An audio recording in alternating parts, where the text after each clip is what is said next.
Ms. Rice, New York. Thank you, Mr. Chairman. I mean, I hate to say that maybe the stress for the poor operators comes from the fact that they know that they're not going to have the support from the VA in getting the callers the help that they need. I'd like to take a minute to recognize the work that's being done in my home state in a VISN that covers the Bronx and Manhattan. They specifically reject the prescribe first, diagnose later treatment philosophy that I think is all too often adopted by the VA. They have taken, again, what shouldn't be a revolutionary approach to pain management, but it is. They actually believe that the first thing you do is diagnose the patient before developing a path of treatment. And instead of prescribing opiates as the default treatment for veterans suffering from pain, and I understand that doctors, when a patient comes and presents with real pain, you want to take away the pain. I get that that's the doctor's first mode of reaction. But this facility is using alternative approaches such as acupuncture and exercises to relieve pain. And what we've seen is veterans who undergo these treatments experience a relief from pain without the harmful effects of addictive narcotics. The Bronx VA's outstanding approach to pain treatment should become the norm at all VA facilities nationwide. My question is to you, Dr. Clancy. What is the VA's aversion to alternative forms of treatment like meditation, acupuncture, and exercise? First of all, let me say I completely share your enthusiasm for what I believe it's Vision 3 is doing, yes. And I have spoken to those folks. It's wonderful. And we have many thousands of veterans actually using alternative forms of therapy, so there is no aversion whatsoever.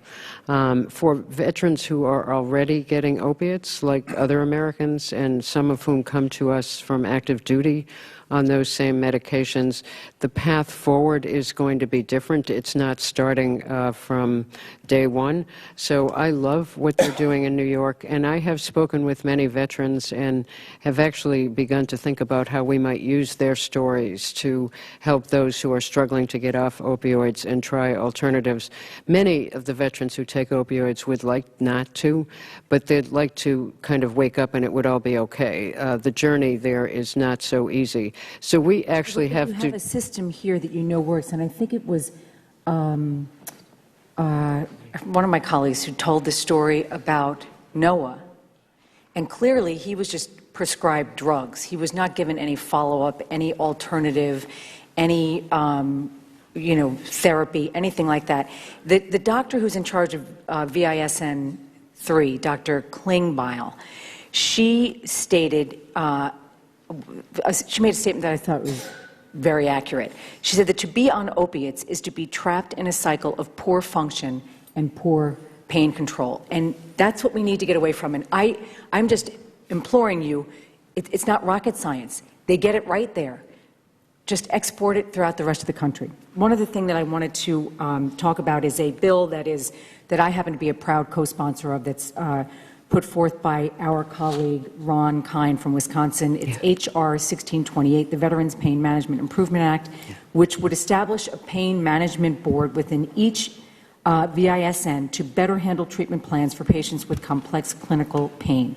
They would incorporate doctors, patients, family members into the decision-making process for a veteran's course of treatment. Has the VHA taken the ideas in this bill under advisement? Yes, Representative Kind asked us for our comments, and I told him he had my personal full-throated support, which may be different than the department's support. But I can't think of anyone who would. I can't think of any reason we would not support that fully. It was really inspired by that in updating our clinical practice guideline, I wanted to make sure that we had input from veterans and families in doing just that.